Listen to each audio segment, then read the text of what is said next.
right, I'm going to try to make this video pretty precise and to the point. But a lot's been on my mind lately about reactivity. Because I see so many different things online. I see so many different things from past families that I've worked with. We have gone to a lot of other trainers. And if you've worked with dogs, you're probably not the only trainer that the dog owner has gone to. And their problems haven't been solved, right? So first, talking about like the state of dog training is so fucking shit. So shit. And a lot of dog owners are taught shitty things from shitty trainers, and they get stuck in this shit of habits that they do with their dog. But you obviously have like two severe sides of dog training. Not with every dog trainer, but you have two sides where you have the balanced side that teaches the dog owners that are like strict obedience. Obedience is everything, right? Obedience around other dogs, heel, heel, heel, down, down, down, sit, sit, sit, place, place, place. Just basically just hammering out obedience, right? And they might, they're balanced. They might give some food. Oh, look, we're balanced trainers and we use tools, but we use them in a soft way. And look at us. We give some food, so we're good guys and we give food. You got those balanced trainers, and then you have like the force-free side. That's like crazy about thresholds, crazy about redirecting. Don't let the dog blow up once. You're over threshold. Redirect, redirect, redirect. Food, food, food. It's just a crazy, force-free side of things. And I had someone reach out recently that they thought their dog trainer's doing good. We're doing good, but we're still struggling with the reactivity. Dude, your dog trainer's not good. If they told you they could fix it, and they're not good at what they do. Imagine any other industry where they say, hey, we can do this for you, and they don't do it. Why would that person be good? Right? It's like I'm passing by these fences right now. Hey, we can put up the fence for you and it's going to last long. And I just saw a brand new fence that was just knocked over. Now, there's probably a storm or something. I'm sure those people are going to come out and fix the fence because it's a very brand new fence. I actually just saw them put it up recently. Imagine if they didn't do the job right and the fence never got fixed and it never stood up right. And you're like, yeah, they're really good. Like the rest of the fence looks good, but this fence just keeps falling over. And they don't fix it. It's like, well, they're not good. They're not good at what they do. Period. So dog training, I feel like the only profession where it's like, yeah, we're doing good with this, but it's not good with that. Well, then they're just not good dog trainers because the reactivity is not hard to solve. So, not hard to fix. And it shouldn't be a ball and chain where you have to still dance around this problem for the rest of the life with your dog. So, I'm going to tell you the first thing I do with every single dog, but especially reactive dogs. Now, most dogs are struggling with reactivity. For whatever reason you think that your dog is reactive, they're probably struggling because of some form of frustration and lifestyle issue. Now, think about this when it comes to your dog. Most people that are watching this probably work a job and they're busy. So they don't spend as much time with their dog as the dog probably would like, out and doing things. So that creates a frustration lifestyle issue over time. But to add more to that, when they get the good chance to go out as a dog, guess what they're walking on? Looking around to see if I have one. A short fucking leash. Your dog comes outside. Oh my God, thank God I get to go out and be a dog. And now it's like I'm a prisoner on this short fucking leash. Dude, it's like, oh my God, I get to go out and be a dog, but I'm fucking tied to this leash.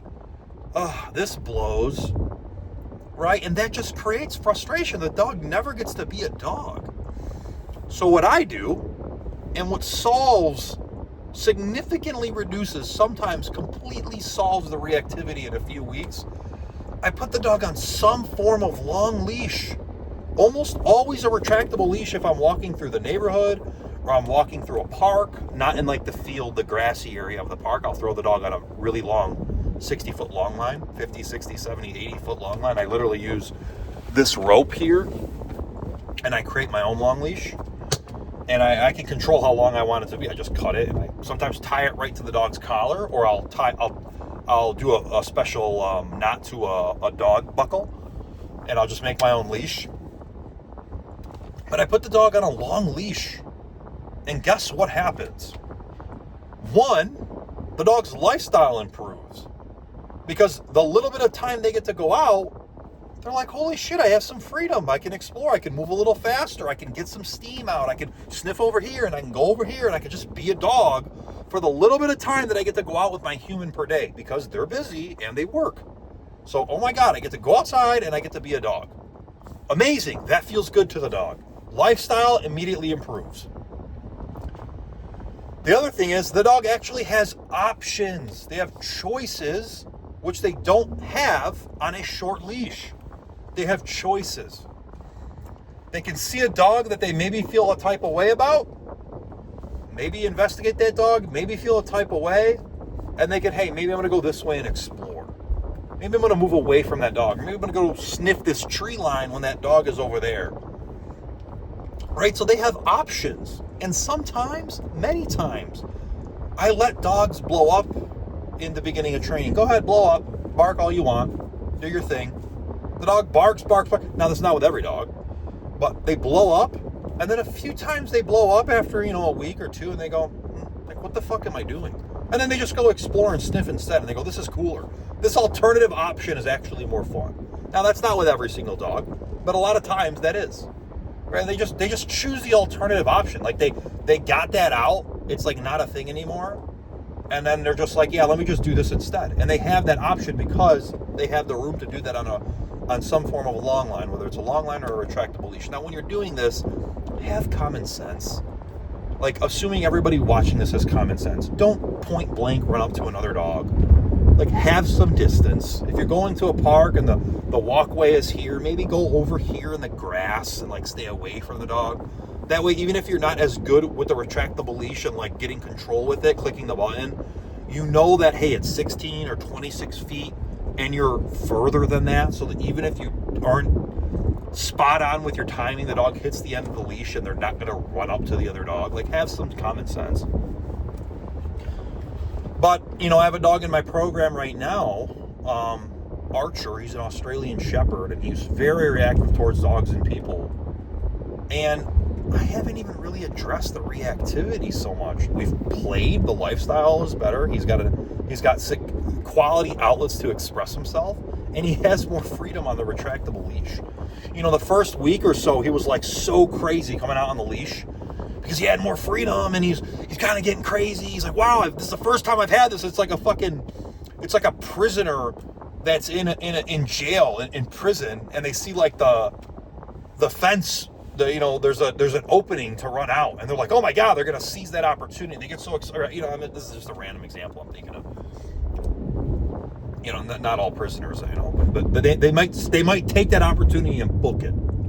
That's kind of how Archer was at first. Not saying he ran off on me, but like he was so excited to have that freedom. Oh my God. And now he's a couple weeks into the program, and now when he's on the retractable leash, yeah, he takes the opportunity to go out and about, which I want him to do. But his whole energy's just shifted completely. He's just a little bit more chill. Where at first he was like a 9 out of 10. Now he's like a 5. You know what I'm saying? Because he gets that opportunity. It's not like rare and fragile where he's like, oh my God, like, I get to be a dog, especially as Australian Shepherd, right? But you will be shocked. I'm going to not make this video too much longer. You will be shocked. And for the dog trainers that are saying, hey, short leash, heel, dog needs to follow you, shame on you. Like, shame on you. Now, that should be taught. The dog should know how to recall to you and walk nicely with you. When you don't need it, the dog and the owner should know how to do that. That way they can get it when they definitely need it. In a tighter situation, maybe you're walking down a walkway in a park and it's a little bit tighter. There's a dog or there's a person on a bike, whatever that is. The dog needs to come to me and walk with me. The dog needs to know how to do that. But if you're saying that the whole walk should be like that, you're fucking retarded. You should be ashamed to call yourself a dog trainer because you're not even being considerate of the dog and the emotional state of the dog, right? And going back to the outlet, not to jump around, but going back to like the frustration and lack of outlet and like lack of freedom issue, the dogs are blowing up many times because it's their only fix. It's their only outlet. And it feels good when they do it. They go, oh my God, this feels freaking good. Right? So they're just doing it because, and it's been self-reinforced. So, which I'll talk about in a second, but they're doing it because it just feels good. It's the only time they get to be this dog. Right? That coupled with being on the short leash, it's like, oh my God, like, yeah, that just feels so good. It's like doing a hit of fucking drugs for the dog. It just, boom, the brain lights up. But, you know, I'm not saying that this is going to just cure everything. There's more that has to be addressed. You know, usually, like I've said, it's an outlet issue. That coupled with developing control and authority over the dog. But I guarantee you, most people, your dogs will surprise you like crazy if you just give them more freedom. A little bit more room to explore, a little bit more time and space to just blow off some steam, and they can do that on a longer leash. You will be pleasantly surprised at your dog's level of reactivity. And I guarantee you that if you do it enough, many dogs, if you do it enough, yeah, at the beginning they might blow up a little bit because they've been doing it for I don't know how long. That's going to be your specific case. But you go out and you do a little bit more and walk with the dog. You might not even have to address the reactivity. Your dog's reactivity might go away because they get to have more freedom and more choices. So if you guys don't know what the fuck, you think I don't know what I'm talking about, please go look at my Instagram. I don't post on YouTube much. Go look at my Instagram, anewleashonlife.dog, anewleashonlife.dog. And any questions, DM me on there. Your reactivity does not have to be this ball and chain.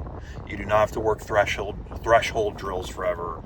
You do not have to hurry. Oh, that's another thing. These owners have such bad habits that just let your dog be a dog. When I tell you put your dog on a long line or retractable leash, let your dog be a dog. All the training that you've been taught, throw it out the window. Don't heel the dog. Don't redirect the dog. Don't hurry up and try to distract the dog. And noise, heel, come. Let the dog be a dog. Let them be a dog and get a glimpse of freedom for once on a fucking long leash. And you'll be pleasantly surprised.